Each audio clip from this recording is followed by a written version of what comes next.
최근에 제가 이제 좀 상태가 이제 제 상태를 느끼는데 너무 무기력한 게 커지고 이제 새로운 일을 하는 게 의욕이 안 생기고 막 이제 생각을 하다 보니까 스스로 번아웃 증후군인가 이렇게 생각이 들더라고요. 그래서 챗GPT를 이제 켜서 너가 만약에 의사면 이 번아웃 증후군을 정리를 어떻게 할래? 근데 그런 블로그 같은 거 말고 의학 논문들을 바탕으로 해서 정리를 해줘 했더니 이제 뭐 이렇게 카테고리를 정리를 해주더라고요. 근데 그 중에서 보니까 뭐 노력 보상 불균형 뭐 이런 그 항목이 있더라고요. 그러니까 그 이유로 인해서 이제 여러 가지 증상들이 생기는 거예요. 무기력해지고 그런 것 뭐 이제 수면 패턴이 망가지고 그런 것들이 생기는데, 그러니까 최근에 이제 제가 작품을 하면서 이제 저 스스로는 굉장한 노력을 쏟아 부었는데 이제 그거에 비해서 좀 보상이 적다는 그게 이제 마음속으로 그런 것들이 있었나 봐요. 그러다 보니까 처음 작품이 끝나고 한두 달은 이제 몸이 너무 약간 부상도 있고 힘들어서 몸을 회복하느라고 그냥 쉬고 뭐 존트 트레이닝 정도 하고 막 빨리 뛸 수도 없었어요. 그러니까 막 달리기를 하면은 예전엔 그래도 6분대로 뛸 수 있었는데 뭐 거의 9분대 정도 뛰기도 힘들고 몸이 그 정도로 상태가 안 좋아서. 근데 이제 꾸준히 뭐 쉬고 운동을 하면서 몸은 어느 정도 회복이 됐는데 이 어떤 공허감이 너무 커지는 건 거죠. 그러면서 뭔가 원래 내가 하던 일들을 하긴 하지만 새로운 일을 시작하는 거에 대해서 너무 다 귀찮고 의욕이 없어 버리고 이렇게 돼 버리니까, 그래서 이런 경우에는 보통 사실 뭐 뭘 해야 되는지도 알긴 알겠어. 뭐 더 운동을 꾸준히 하고 수면 패턴을 잡기 위해서 뭐 노력하고 이런 것들인데, 그냥 오늘 신경과 선생님께서 나오셨으니까 조언을 구하고 싶어서. 그 병원 찾아가서 돈 내고 진료. 아니 근데 그거죠. 이제 스스로 이제 그 정도 상태인 건 알지만 이게 막 심각하게 어떤 병원 진료를 하거나 이 정도의 어떤 깊은 단계는 아니고 그냥 이제 내 스스로의 상태와 몸에 대해서 민감하니까 예전과 이런 게 달라졌네.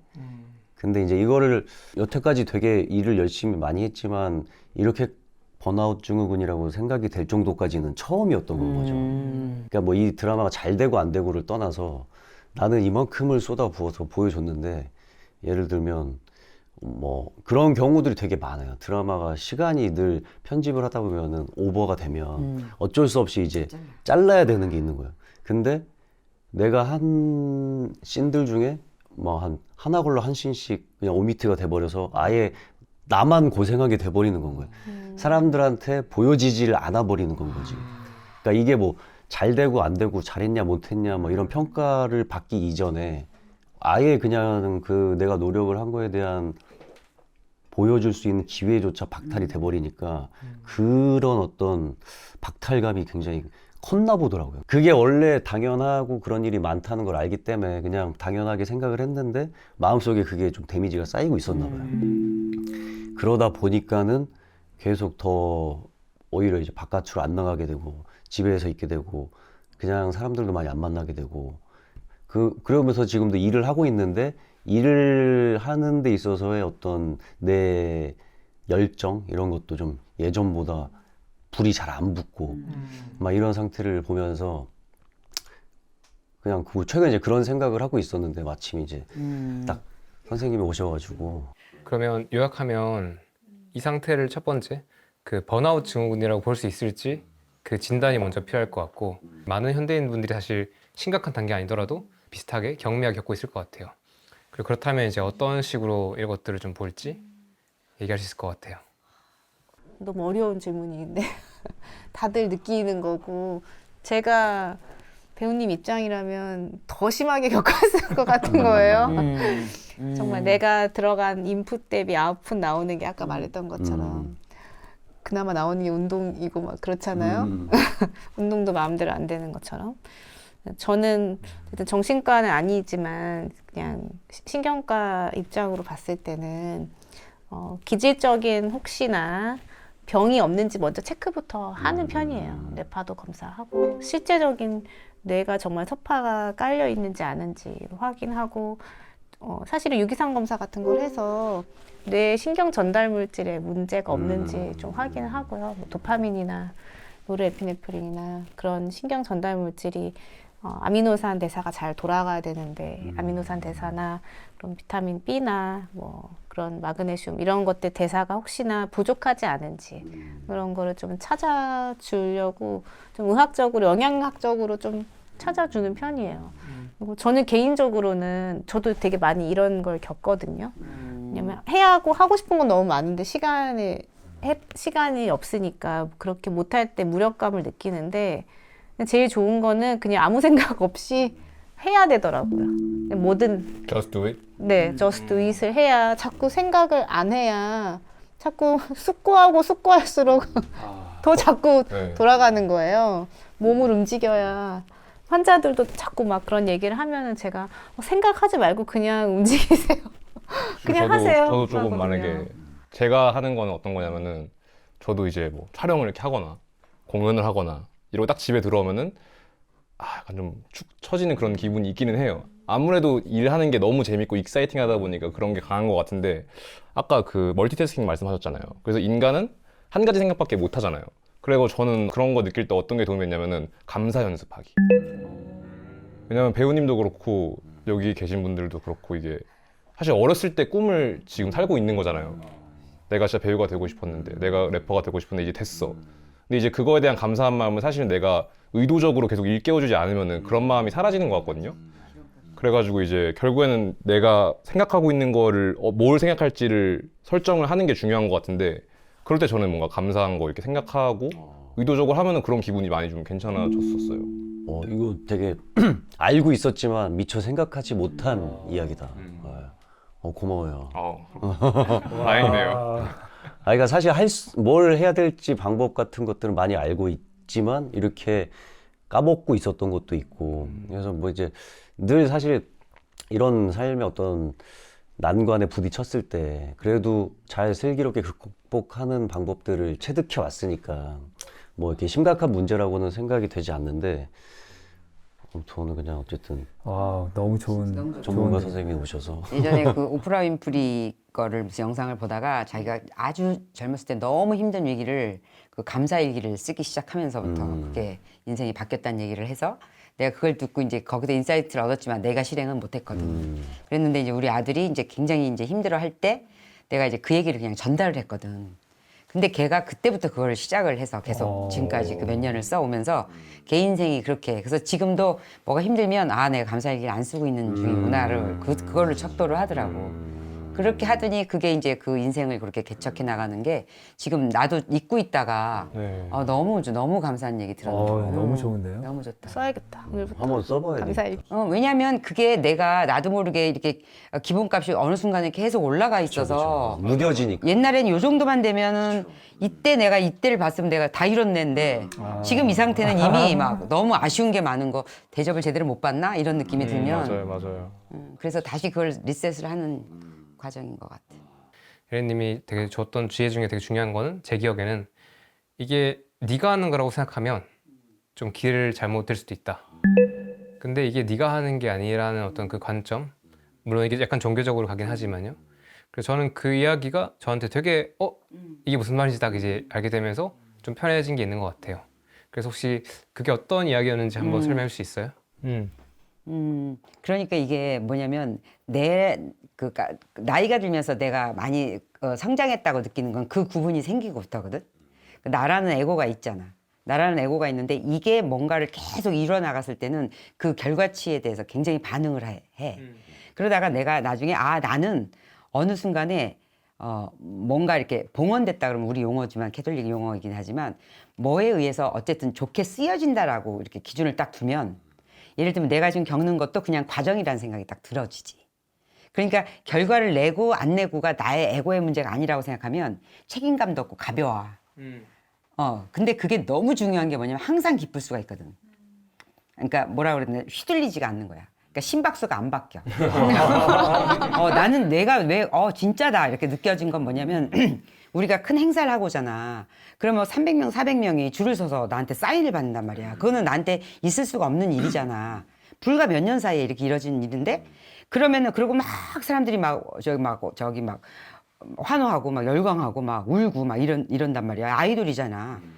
그러고 나면은 사인하고 사진 찍고 그러고 나서 저녁 때 돌아오면 예를 들면 저녁 때 돌아오면 그게 무대 뒤 끝나고 난 뒤면은 이게 뭔가 허전하고 막 이래야 되는 게 아무 감정이 없어. 그냥 편안해. 아무 일도 안 일어난 거야. 그래서 나는 그게 제일 감사했거든. 만약에 그게 막 계속 할랑할랑거리고 그러면 이제 그걸 탐하게 되겠지. 그러면 이제 그게 이거 내가 한 거라고 착각하는 거고.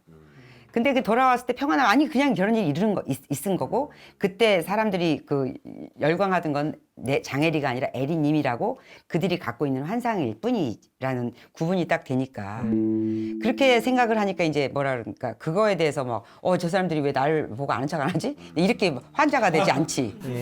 그렇게 되면 그래서 왜 뭔가 이렇게 주목을 받는 일들이 굉장히 그 부분이 없으면 힘들 거라는 생각이 들어. 그리고 그러다 보면 자꾸 그거를 찾게 되다 보면은 막 그 가짜로 지어내게 되고 막 뭔가 무리를 하게 되잖아. 근데 그거는 예를 들면 내가 쓰여지는 거란 말이야. 그러니까 어떤 사람이 엊그제 만났는데 나한테 그러더라고. 자기는 난 죽었다 깨나도 너처럼 못할 것 같아 이런 얘기를 해. 그래서 내가 네가 나처럼 하면 안 되지. 왜냐면은 나보다 더 할 수도 있고 안 할 수도 있잖아. 왜냐면 내가 볼 때는 타고난 게 다 틀리단 말이야. 그래서 어떤 사람은 그 사람은 굉장히 몸이 아픈 사람이거든. 근데 나는 내가 너라면 너처럼 못할 것 같은 거야. 왜냐면 네가 네 몸 하나 건사해서 이렇게 꾸역꾸역 살아나가는 것도 나는 너무 훌륭하게 느껴지는 거지. 근데 나는 타고나졌고 그다음에 그런 재능을 받았고 이런 일을 하고 나면 힘을 받는 사람이란 말이야. 그러니까 이런 일을 오히려 안 하면 아플 수 있는 거지. 그러니까 그러니까 틀린 거야. 그러니까 생긴 대로 사는 중이지 네가 대단하고 나는 뭐 안 하고가 그런 구분이 이제 없어야 되는 거지. 그렇게 생각해 보면 그 겸이 같은 경우에는 어쨌든 그 질풍노도를 겪고 뭔가 왔을 때 그때가 그거에 대해서 다시 한번 생각해 봐야 될 때가 된 거지. 그래서 그런 시기적으로 그렇게 생각해서 내가 아마 그런 얘기를 했었던 것 같고 그리고 항상 뭔가 잣대가 딱 그거 되면 내가 왜 그러지? 내가 지금 왜 허망하지? 그러면 내가 이것만 이만큼 대접받을 사람이 아니라는 생각이 왔을 때 힘들어. 내가 옛날에 그 가출하고 집 나갔을 때도 그때 내가 들었던 생각은 내가 이런 대접받고 살 사람이 아닌데라는 생각이 들었을 때야. 그때도 뭐냐면 딴 사람들이 다 날 수석해서 너가 왜 이러고 있니? 너는 너는 아깝다 막 이랬을 때 그게 말로 들렸을 때지. 그래서 내가 그때 큰 대단한 착각을 하고 다시 탕자가 돌아왔을 때는 아니다 이제 그런 말이 아니 들리지. 난 이렇게 사는 게 좋지. 이렇게 되는 거지. 그래서 그건 구분이 필요할 때 드는 것들이고 어떤 직업에 따라서 그렇고 자기 같은 경우는 진짜 마음 아프지 얘기만 들어도 어떻게 그게 다 편집돼서 안 나가면. 그런데 원래 그런 일이라고 생각을 하면 더 억울한 일도 있는데 이렇게 그래서 감사일기를 적다 보면 억지로 적어지지. 억지로 적다 보면 그게 되는 거야. 맞아.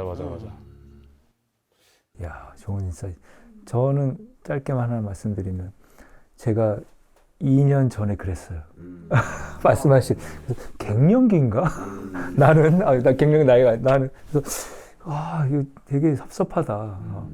근데 이제 그랬던 것 중에 하나가 나의 섭섭함을 내 주변 사람이 공감해 줬어요. 왜냐하면 나 진짜 노력했는데 노력한 게 다 결과가 안 나오는 거야. 연말인데 내가 한 해를 정리하는데 내가 뭐 이룬 게 없는 거예요. 그래서 되게 섭섭하고 속상하고 그때 이제 제가 우리 아들들 때문에 내가 캐나다에 가서 학교를 뭐 한 학기 쉬고 그러니까 가르치는 거 안 하고 캐나다에서 애들 밥 해주고 이러면서 내가 진짜 근데 이제 말씀하신 대로 연말 감사가 내 한 해를 나는 내가 해석을 해야 되니까 정리를 하는데 내가 올해 목적이 성취였으면 나는 실패다. 성취였다면 근데 성장이었다면 나 완전 성장했어 그때. 그렇게 실패하면서 처음에 막 섭섭하고 이 사람들이 나의 이걸 가치를 못 알아주네. 우리 연구를 막 저 사람들이 진짜 뭔가 비리야 이거 막 뭔가 잘못된 거야 막 이랬었는데 그게 오히려 성장으로 보니까 그러면 그렇게 되면 내가 더 발전할 게 없거든요. 다 저 사람 잘못이니까. 근데 내가 더 발전해야 될 게 있나? 내가 좀 더 이거를 이렇게 더 표현을 했어야 됐나? 하니까 그 다음엔 사실 실제 내가 성취하고 싶었던 일이 그 다음에 이루어졌거든요.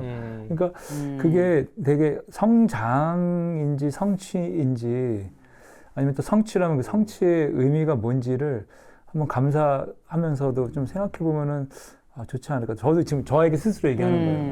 거예요. 네. 이게 공짜가 없는 게 그 작용 반작용이 정확하게 일치를 하는데 어느 행간은 이렇게 한 것도 없는데 막 내가 이렇게 맞아요. 이런 게 맞아요. 이럴 때가 네. 또 온단 말이야. 미안할 정도로 야 나는 그냥 한 것도 없이 거저 이거 막 맞아요. 이렇게 될 때가 분명히 또 오거든. 그러니까 그것들을 지금 이제 적응해 놓는다고 생각하면 아유, 근데 너무 재밌는 좋은 건 말씀. 성장 사이클이요. 이렇게 돼 있어요. 그리고 올라가. 네, 올라갔다 내려갔어. 이렇게 올라가더라고. 이렇게 올라가는 게 아니고. 그러니까 방금 말씀하신 대로 떨어져서 한 것도 없는데 다음에 여기가 있고. 거의 유턴을 한번 했다 가는 거죠. 맞아. 맞아요. 오늘 신경과 전문의 선생님 모신 김에 제가 궁금했던 게 우리 요즘 뇌 건강에 관심이 많은데 뇌 건강에 좋은 습관이 어떤 것들이 있는지 궁금했습니다. 혹시 어떤 것들이 있나요? 또 간헐적 단식하는 거, 그다음에 운동, 최대 출력으로 운동해보는 거. 그다음에 요새 조금 그나마 제가 좀 실천하는 거는 찬물 샤워. 마지막에 한 3분 정도 하는 거.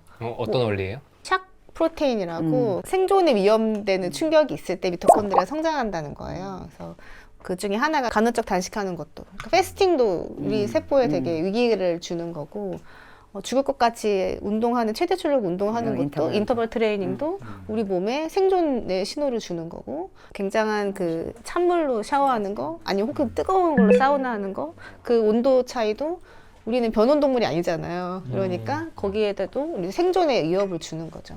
우리가 너무 살아가기 편안한 시대인 것 같아요. 그쵸? 먹을 것도 풍족하고 따뜻하고 여름에 시원하고 겨울에 따뜻하고 그리고 움직이지 않아도 먹을 수 움직이지 있고. 않아도 이제 다 대중교통이 오고 또 막 쿠팡. 다 자동차 타고 그죠? 쿠팡으로 바로 새벽 배송되고, 그러니까 그런 움직이지 않아도 되는 생활이다 보니까 우리의 세포가 너무 생존에 더뎌진 것 같아요. 그래서 그렇게 일상에서 좀 이렇게 우리에게 자꾸 생존 훈련을 시켜주는 것이, 그걸 습관화하는 게 필요하지 않을까. 일상생활 중에 그 니트라고 계속 몸을 쓰는 것도 되게 중요하거든요. 일상 속 움직임들. 네, 뭐 청소하는 거, 애기 보는 거, 그리고 뭐 엘리베이터 안 타고 내려가는 거, 중간에 뭐 스쿼트 10개 하는 거, 그런 거 있잖아요. 근데 결국 그것도 일회성이 되면 안 되거든요. 그러니까. 맞아요. PT도 10번 하고 그 다음에 안 끊으면 또 그게 이벤트로 끝나거든요. 그래서 정말 그게 습관화하는 게 진짜 제일 중요한 것 같아요. 그래서 막상 식단이든 운동이든 좀 해보고 느끼는 거는 뭐라도 그냥 꾸준하게 할 수 있는 거 찾는 게 그냥 핵심인 것 같아요. 근데 그걸 위해선 재미가 필요하고 의미가 필요한 것 같은데, 어쨌든 막 우리가 뭐 단식도 언제 하는 게 좋냐, 언제 하는 게 좋냐, 뭐 아침 공복이 좋냐 이런 얘기 하는데 내가 그냥 길게 할 수 있는 걸 찾아내고. 사실 하기 싫은 분들이 그런 거 많이 물어봐요. 맞아요. 현미도 안 돼요? 뭐 현미도 안 돼요? 뭐 꿀도 안 돼요? 이런 거 물어보면 알 때까지 미루려고. 아니 여기서 뭔가 함정을 찾으려고 드는 거지. 그런 깊은 뜻이. 그냥 뭐든 어쨌든 좋다는 건 대충 알고 있으니까 여기 안에서 내가 할 수 있는 거, 근데 재밌어야 되는 것 같아. 특히 운동은. 그렇지. 그러니까 이런 영상들에 내가 볼 땐 효과가, 이게 이 영상을 보는 사람마다 갑자기 막 정신개조가 되는 게 아니잖아. 그런데 이거를 보다가 어느 누군가가 이렇게 딱 기회가 되고, 그다음에 이거를 들어서 기회가 안 됐지만 어느 순간에 그게 기억이 나거든. 그럴 수 있죠. 그래서 그때 나를 움직일 수 있게 하는 어떤, 말하자면 하나의 동력이 될 수 있는 거라, 이런 영상들이 나오면 이걸로 무슨 결과치를 내고 이런 거에다 우리는 두지 말고 자연스럽게 때는 그 사람 때에 오는 거지. 그러니까 내가 지금 봐라. 내가 지금 운동도 맨날 하는 사람이고 다 막 그렇잖아. 근데 지금 내가 나이가 60이 넘었잖아. 근데 지금 이걸 보는 사람이 봤을 때는 굉장히 희망적인 거지. 그렇다고 내가 지금 젊어서부터 이렇게 시작한, 지금 이게 20대 운동을 했다 안 했다 고민한다는 사람, 나로서는 굉장히 부러운 사람이지. 절반도 안 됐잖아. 절반도 안 되고 지금 무슨 야 이렇게 되는 거고. 맞네. 그리고 또 이미 잘한다는 사람들은 잘난 척 해봤자 60대 돼서 다 무너질 수도 있고. 그러니까 알 수 없는 거거든, 인생이라는 건. 그러니까 맞아요. 그때 이렇게 부러워할 것도 없고, 이렇게 막 자괴감을 들 필요도 없고, 아 이런 사람이 있구나, 이렇게 긍정적인 시각으로 이렇게 갖다 보면, 그러니까 자기가 어떤 거가 만약 결심이 되어질 때 아주 딱 이게 일을 하는 것 같아. 그런 것 같아요. 그죠. 씨를 뿌리고. 네네, 맞아요. 선생님이 나는 뇌 건강에 대해서 얘기를 해주시잖아, 신경학적으로. 그런데 그거보다 더 가치 있게 느껴진 거는 그거를 진짜 매일 운동을 음. 무릅쓰고 하시는 분이 나와서 나는 그게 더 실천하시는 실증적으로 그래서 나는 더 좋다고 생각하거든. 왜냐면 맞아. 처방은 잘할 수 있지만 근데 본인이 실천하는 사람이 나와서 하니까 진짜 좋은 것 같아. 환자한테 얘기하기가 좀 좋아요. 떳떳하죠. 네, 환자한테 얘기하. 네, 운동하세요. 가끔 환자들 선생님은 하세요? 막 이렇게 물어보는 분도 있어요. 합니다. 저 해요. 오늘 제가 한 거 보여드릴까요? 이렇게 저 이렇게 하고요. 선생님 어떻게 하세요? 아침에 나오면 합니다. 하고 못하면 점심시간에 점심 먹고 밖에 20분 뛰어요. 막 이렇게 얘기하면 그래도 그거 가지고 뭐라고 하지 않아요. 그렇지. 실천하는 사람이라서. 사실 지금 아까 생각이 날아다니는 거 아까 말씀하셨잖아요. 근데 지금 제가 사실 음악을 봤을 때 아까 일반적인 케이팝 우리가 흔히 알고 있는 그런 정형화된 것이 아닌 그런 음악들을 하시고 계시더라고요. 네. 그래서 지금 어떻게 그런 음악들을 하고 계시고 그런 음악 활동을 한다는 의미가 뭔지 사실 우리들은 잘 모르거든요. 네. 이 약간 저는 프로페셔널 라이퍼다 이렇게 생각하거든요. 라이퍼, 인생을 사는 사람. 와. 그래서 내 인생을 어떻게 살고 어떻게 생각하는지가 다 그 에센스가 녹아 들어가는 거라고 생각을 해서 저는 그 말이 참 좋았어요. 인생이 예술보다 크다. 이 말이 더 저는 와닿았는데 그래서 조금 평소에 그냥 최대한 많이 느끼려고 하고 공부도 많이 하려고 하고 내 자신이랑 이야기를 하고 그래서 내 자신한테 어떻게 하면 제일 솔직해질 수 있는지 이런 쪽으로 가는 것 같고 음악 만들 때는 저는 옛날에는 약간 좀 방법론적으로 생각을 많이 했는데 제가 굉장히 존경하는 릭 루빈이라는 프로듀서분이 계세요. 근데 그분이 이제 창작가들을 위한 책을 썼는데 거기서 했던 내용 중에 하나가 너의 최고의 작품이 가장 영감이 없는 순간에 나올 수도 있다 라는 말이 딱 온 거예요. 그래가지고 그리고 퍼렐 윌리엄스라고 또 다른 아티스트가 있는데 그 해피라는 노래 있거든요. I'm so happy라는 아마 아실 노래인데 그게 그분의 가장 큰 히트곡이란 말이에요. 근데 그분은 전에는 음악은 내 마음속에서 시작해야지 솔직해져가지고 나의 그게 들어가야지 라고 생각을 했지만 내 가장 큰 히트곡은 영화사에서 외주를 받은 것이 나왔다. 네, 그래서 이게 사실은 뭔가 삶 안에서. 경계라는 말이 굉장히 공감이 가는 게 계속 나를 깨는 거예요. 내가 어떤 틀에 있던 사고를 깨고 해가지고 어떠한 흐름에 가장 그 프릭션 없이 올라탈 수 있는 거. 그건 것 같아요. 그래서 그러면은 이제 소리에 녹아나는 것 같아요. 나 아까 프로페셔널 라이퍼 네. 처음 들어봤어요. 네. 와우. 제가 코인하겠습니다. 그 단어. 와우. 프로페셔널 라이퍼. 합니다. 와, 너무 좋다.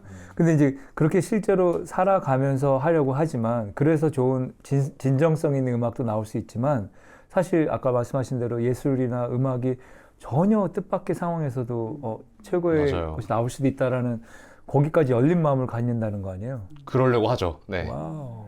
되게 감사하죠. 뭔가 저는 사실은 굉장히 어떻게 보면은 이기적인 마음으로 음악을 만드는 거거든요.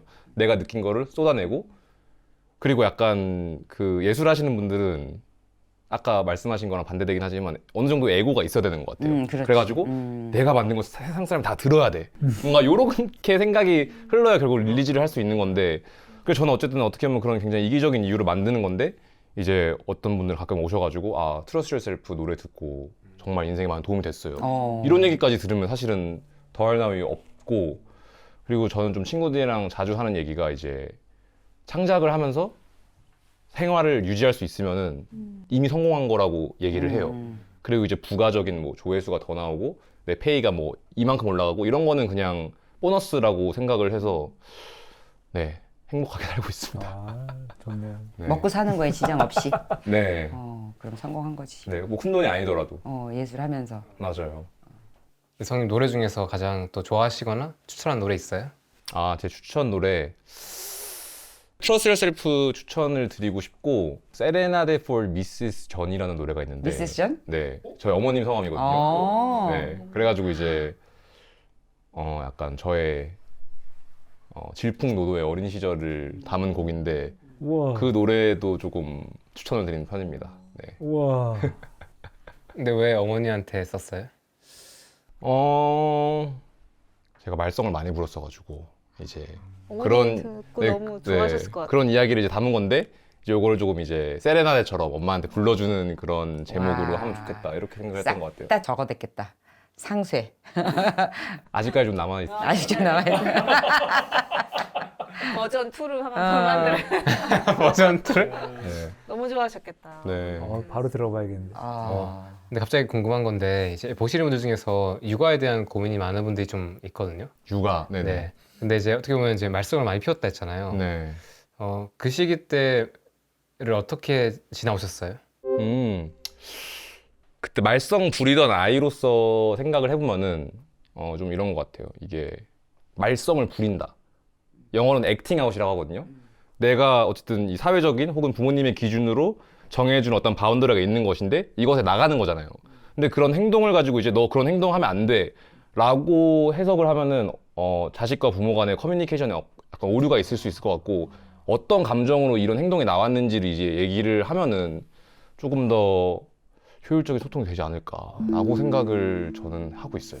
맞아. 그 비잉과 또 두잉의 얘기잖아. 그지? 근데 제가 뭐 공연장 위나 저 그 유튜브 채널 이런 데서는 또 다른 모습이에요. 그래서 오늘 약간 좀 이제 옷도 좀 점잖게 입고 이제 약간 좀 점잖은 느낌으로 하고 있습니다. 좋아요. 또 네. 다른 페르소나. 부모가 사실 만들어놓은 바운더리 있잖아요. 그러니까 얘가 생각 없이 어떨 때는 말하는 게 뭐 어이없이 뭐 저런 말을 해.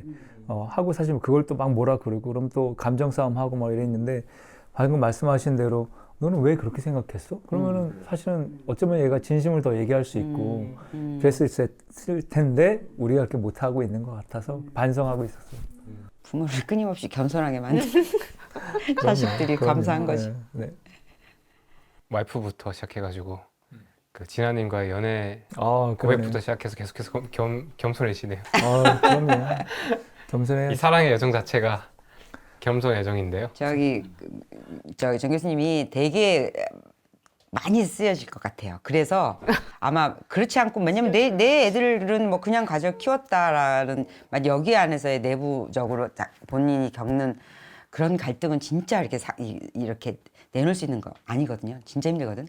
근데 그렇게 하고서 되는 거랑 이런 뇌공분이 이런 운동 처방이니 여러 가지 사람을 돌보는 일을 하려면 이런 연단이라 그러지 이런 거 없이 하는 거는 정말 그러니까 예를 들면 제가 이제 이렇게 막 엄청 꾸미고 막 이렇게 화려하게처럼 하고 다니는데 사람들 내 딱 손을 보면 근데 무슨 일 하셨어요 그런단 말이에요. 근데 이 손이 내 삶의 내용이거든 사실은.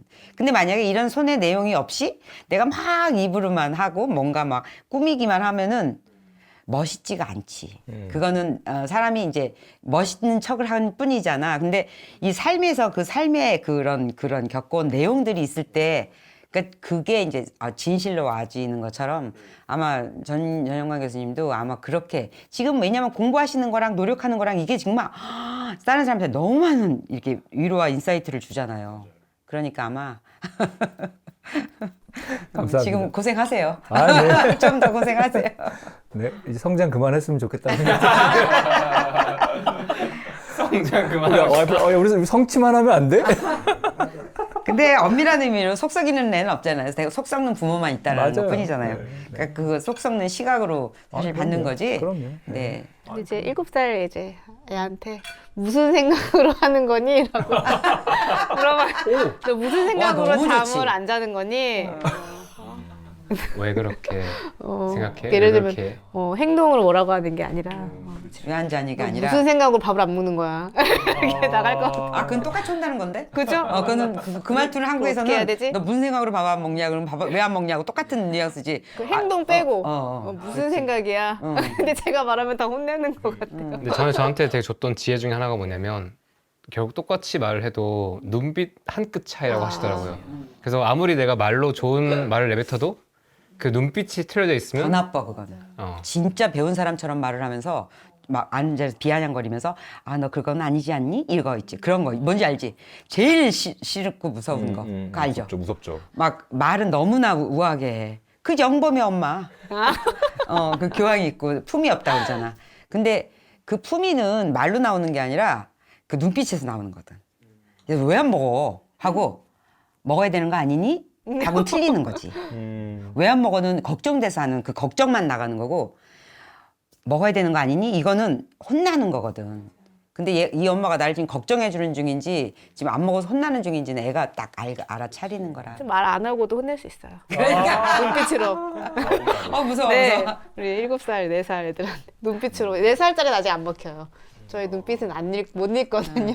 이제 7살 정도 되면 이제 엄마 눈빛을 알죠. 근데 그 애마다 틀려요. 우리 그래요? 큰딸 같은 경우는 이렇게 눈치껏 이렇게 해서 어디 가서 이렇게 하면 내가 옆에 이렇게 꼬집어. 이렇게 예를 들면 어디 어른들이 있는 자리인데 음식이 몇 개 없는데 막 이렇게 먹으려 그러면 내가 이렇게 살짝 꼬집거든. 그러면 가만히 있어 알아차려. 영서이 같은 경우는 이러면 왜 꼬집어요? 그러면서 내가 이러면 왜 눈을 그렇게 떠요? 막 사람들 앞에서 막 이러니까 내가 이게 다 먹히는 게 아니구나.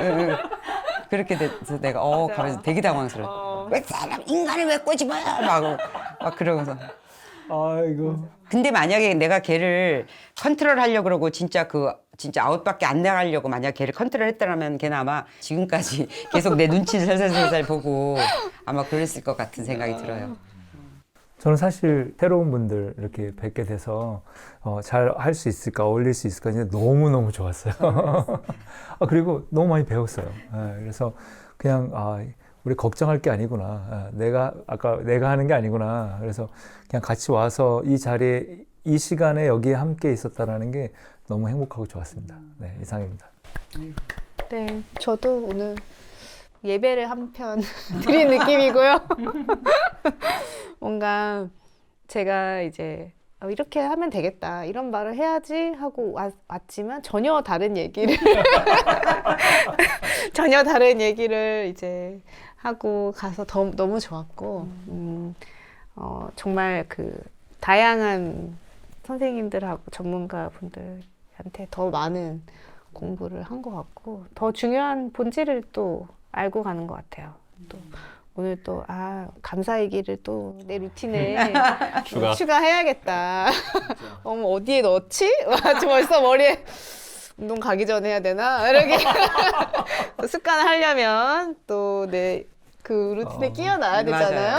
극제의 노트를 뭘로 하지? 벌써 이렇게. 어머 정말 이러시겠다. 네. 근데 노트도 무지 많거든요. 감사 얘기 많이 해봐가지고. 그래서 또 좋은 또 루틴 또 힌트 얻어가서 너무 감사합니다. 아유 정말 감사해요 와주셔서. 그 하린 선생님 오늘 못 나눈 이야기는 사실 하린 선생님 블로그에 많이 있거든요. 그래서 하린 선생님 인스타그램과 블로그 활동을 열심히 하세요. 그거 올려주세요. 네, 여기다 이렇게 띄워놓을게요. 밑에 고정 댓글에 있습니다. 너무 좋다. 참고로 하린 선생님이 원래 그 식품영양과 전공이었어요. 어머. 맞아요. 영양사 자격증이 있어요. 그래서 식단에 대한 좀 이해가 더 네, 많으시는 좀 게 관심이 좀 많았죠. 진짜 그런 분들 없잖아요. 의사분들은 그런 식품에 대해서 잘 모르는데. 네. 그래서 배울 게 많으니까 블로그, 인스타그램 팔로우 해주세요. 네.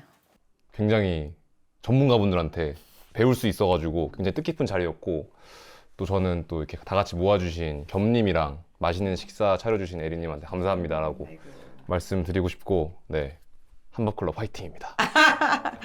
오늘 정말 저 같은 경우도 우선은 저렇게 실천적이고, 왜냐하면 4살, 7살 키우는 워킹맘의 그 얼굴이 다 나오거든요. 푸석푸석하고 먹고 짜증나고 막 완전히 막 누가 걸리기만 걸려봐라. 딱 그거거든요. 그래서 이제 그것들이 다 이제 애들한테, 특히 큰애한테 가는 걸 이제 많이 옆에서 보게 되는데, 저렇게 운동 관리를 해서 자기 진짜 에너지를 끝까지 끌어올리시는 분이 나를 위해서 운동하는 것 같지만 결국은 그게 공익에 된다는 생각이 들어서, 이게 운동이 나만의 문제가 아니라, 저분이 만약에 운동을 안 해봐요. 그러면은 환자는 보긴 보지만 이렇게 산뜻하게 웃으면서 볼 수 있겠나 싶은 생각이 웅장해지네요, 들었어요. 가슴이. 그래서 진짜 그런 분이 실증적으로 나와진 것만으로도 사람들한테 보여져서 굉장히 너무 기쁘고, 전용관 교수님은 저의 마음속에 이제 그 영혼의 연인처럼 왜냐하면 쩍하면 쩍이고, 내가 무슨 말을 이제 얘기를 하면 그걸 이제 완전히 뇌과학적으로 설명까지 해주셔서 저희 이제 운동 더 열심히 하게 될 것 같아요. 진짜. 제가 진짜 아닌 게 아니라 기억력도 진짜 더 좋아졌거든요. 저는 오히려 대학교 때보다 지금 그 러닝 캐패시티가 더 지금 막 늘어나고 있는 걸 느껴요. 그래갖고 제가 어떻게 이 나이에 이런 문장을 다 외우니? 그럴 정도로 돼. 그게 그런 운동 루틴 때문에 이렇게 얻어진 거구나 오늘 확실하게 알아서 정말 감사하고, 그리고 오늘 이분은 저랑 두 번째 보는 건지 알죠? 네. 그때는 이렇게 후드 쓰고 맞아요. 네, 있어가지고 이렇게 잘생긴 얼굴 못 봤었어요.